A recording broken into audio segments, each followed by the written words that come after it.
Ben le bonjour mes gens. Aujourd'hui, on va voir pourquoi les en, en, généralement ch'ti, deviennent des in, in. Comme quand je dis bonjour mes gens, pourquoi je dis gens au lieu de gens. Pourquoi entendre devient entendre. Eh bien, vous allez voir, c'est comme pour l'histoire du C qui reste un che et du che qui reste un que, ça reste un héritage du passé que nous, on a conservé. En fait, vous allez voir, c'est très simple. En latin, et pendant une grande partie du vieux français, ce que l'on écrivait en, donc en aujourd'hui, se prononçait un, tout simplement. D'ailleurs, en français, il en reste également quelques petites reliques, par exemple dans chien, ou dans moyen, où le en se prononce encore un.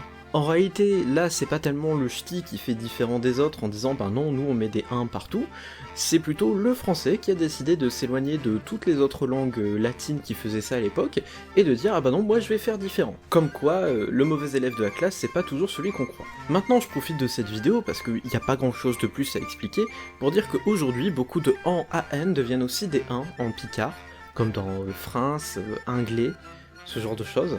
Ça a été lié le siècle dernier à un mouvement de surpicardisme, comme on pourrait dire. C'est-à-dire qu'en réaction du recul du picard face aux Français, beaucoup de patoisans du siècle dernier ont absolument tenu à recréer un picard le plus pur possible et le plus différent possible du français pour pouvoir créer un mouvement de résistance. Ce qui a donné par assimilation que de plus en plus de sons en sont devenus des in, comme dans entendre.